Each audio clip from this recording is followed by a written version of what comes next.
The crystal champagne glasses clinked as my stepmother, Diana, raised her third toast of the evening. To my darling husband's retirement, she proclaimed, her designer dress sparkling under the ballroom lights, and to selling this tired old company for something more exciting.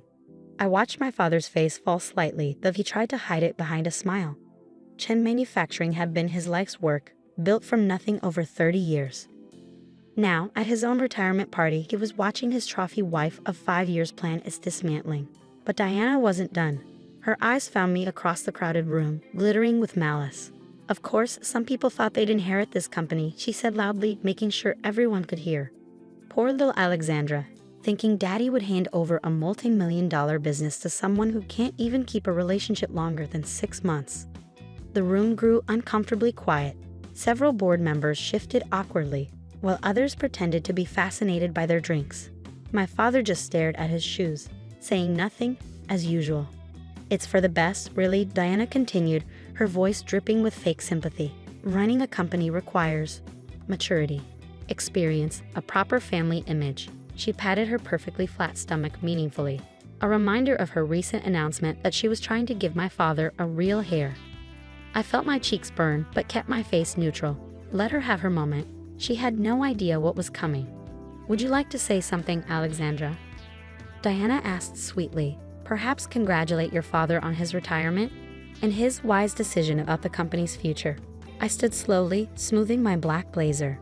At 28, I was young for a CFO, but I earned every step up the corporate ladder. Not that Diana knew that. She thought I was just another middle manager kept around out of my father's guilt after my mother's death. Actually, I said, my voice clear and steady, I do have something to say. Diana's smirk widened as I walked to the center of the room. She probably expected tears, pleading, maybe even a scene. Instead, I pulled out a thick envelope from my briefcase. 6 months ago, I began addressing the whole room. Chen Manufacturing underwent a quiet restructuring. The board approved it unanimously. I glanced at several board members who nodded slightly. My father transferred majority ownership to a new holding company. Diana's smirk faltered slightly. My father finally looked up, confusion crossing his face. The holding company is called REVEN Enterprises, I continued, enjoying the way Diana's perfectly made-up face scrunched in confusion. REVEN stands for Mary Louise Wong, my mother's name. Now Diana's champagne glass was shaking slightly. What are you talking about? She demanded. I opened the envelope and began laying out documents on the nearest table. These papers show that I own 67% of Chen Manufacturing through REVEN Enterprises. My father retains 30% and the remaining 3% is divided among key employees. The room erupted in chaos. Diana lunged for the papers, her expensive manicure scratching at the legal documents as if she could make them disappear. This is impossible, she shrieked. James, tell her this is impossible. But my father was smiling, really smiling, for the first time in years. It's all legal, Diana, he said quietly. Alexandra earned this. She's been practically running the company for the past 2 years while I've been distracted. He looked at me apologetically. But, Diana sputtered, her face turning an alarming shade of red beneath her makeup. We have plans. The house in the Hamptons, the yacht club membership. About that, I said, pulling out another document. As majority owner, I've been reviewing all company expenses, including the rather generous consulting fees being paid to your brother's fake marketing firm, and the business trips that somehow always ended up at luxury spas. Diana went pale. You wouldn't dare. I already have. The board has approved a full audit. The police are very interested in some of the more creative accounting you and your brother arranged. James, Diana whirled on my father. Are you going to let her do this to me, your wife? My father stood straighter than I'd seen him stand since my mother died. My late wife, Mary, helped me build this company, he said firmly. She made me promise it would go to our daughter when the time was right. Alexandra has proven herself more than capable. And you, he shook his head sadly, you proved yourself too, just not in the way you intended. Diana's carefully constructed world was crumbling. Her designer purse fell open as she grabbed for her phone, spilling its contents across the floor. Among them was a small USB drive that I recognized, one that had gone missing from my father's office months ago, containing proprietary company designs. Looking for a buyer for our trade secrets? I asked quietly, picking up the drive. That would explain all those lunch meetings with our competitors. Diana's face contorted with rage. She raised her hand as if to slap me, but my father caught her wrist. "Security will escort you out," I said calmly. "Your personal belongings will be shipped to you, after they're checked for any other company property, of course." "And Diana?" I smiled sweetly, channeling her own fake sympathy. "Don't worry about the prenup. It has a lovely clause about corporate espionage." As security led a screaming Diana away, the room buzzed with excitement. Board members came to congratulate me. Employees who'd suffered under Diana's reign looked relieved, and my father pulled me into a tight hug. "I'm so sorry, Alex," he whispered. "I've been such a fool. Your mother would be so proud of you." I hugged him back, breathing in the familiar scent of his aftershave. "I know, Dad.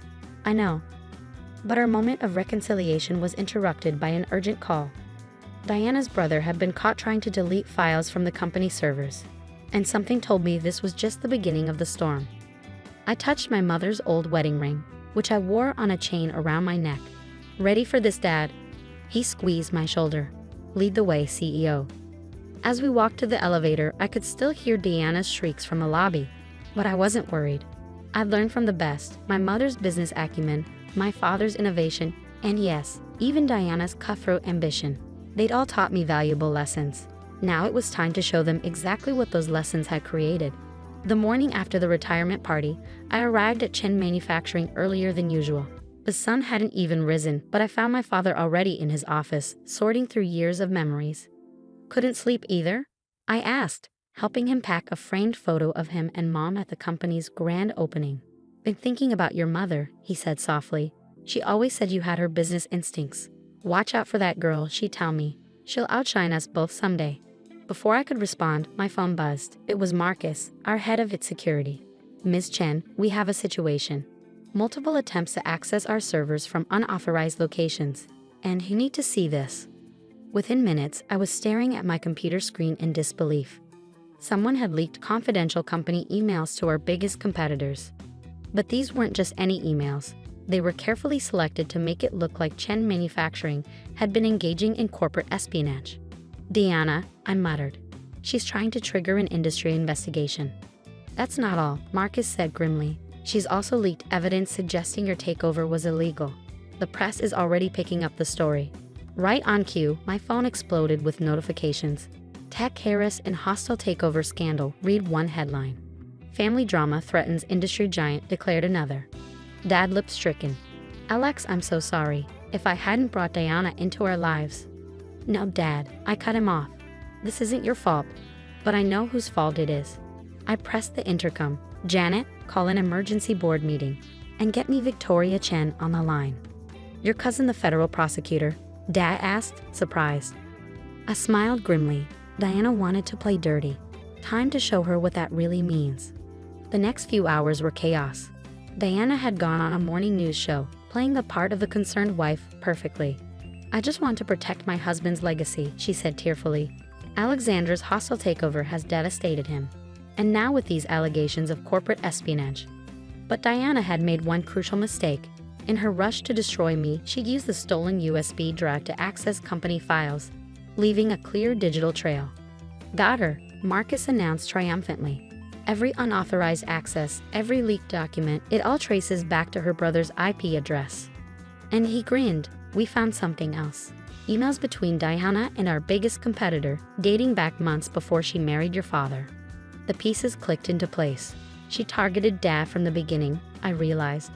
The whole marriage was a corporate raid. "The oldest trick in the book," Dad said quietly, and I fell for it completely. Just then, my cousin Victoria called back. After hearing the situation, she was silent for a moment. "You know," she said finally, "we've been investigating Diana's brother's firm for months.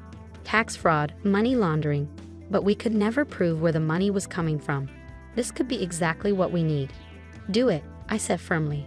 The next day, as Diana was preparing for another TV interview to slander me, federal agents raided her brother's office. By evening, both siblings were in custody, and the truth was splashed across every business news channel. Corporate Rahid Daridi, CEO's wife arrested in manufacturing espionage scandal. Family feud reveals years-long corporate conspiracy. Young CEO saves family company from hidden takeover. But the real satisfaction came when we found Diana's prenup violation clause was just the tip of the iceberg. The federal investigation revealed offshore accounts, shell companies, and a pattern of targeting wealthy business owners for marriage scams. 7 other victims, Victoria told me. All wealthy men, all with valuable companies. You and your father were supposed to be number 8. In the end, Diana and her brother faced federal charges for corporate espionage, fraud, and money laundering. The evidence was overwhelming. But before they were led away, I visited Diana in custody. How? She demanded, her designer outfit replaced by an orange jumpsuit. How did you know what I was planning? I pulled out an old photo, my mother at my age, standing proudly in front of Chen Manufacturing, because my mother dealt with people like you all the time. She taught me to spot the vultures circling our company. That's why she made Dad promise to train me properly to protect her legacy. I leaned closer. You never had a chance, Diana. You were playing checkers. I was playing chess. 3 months later, Chen Manufacturing was stronger than ever. Our stock price had soared after the scandal, as clients appreciated how we'd handled the crisis. Dad was truly retired now, traveling the world and sending me postcards from places Mom had always wanted to visit. As for me, I hung Mom's photo in my office, the CEO's office, right next to the latest company achievement, innovation in leadership. Alexandra Chen named youngest CEO of the year. But my favorite moment came during a charity gala when I overheard 2 society women gossiping. Did you hear about James Chen's daughter? The one who exposed that gold diggers conspiracy. They say she's twice as brilliant as her mother was, and 3 times as ruthless when crossed. I smiled, touching Mom's ring around my neck. They had no idea. In business, as in life, the best revenge isn't serving it cold. It's building something so strong that no one dares to try destroying it again. Dad called that evening from Greece. Your mother would be so proud, he said, his voice thick with emotion. Not just of the company, but of who you've become. Looking out over the city from my office window, I thought about everything, the lessons, the loss, the victories. I learned from the best, I replied. Both of you. After all, that's what real family legacy is about.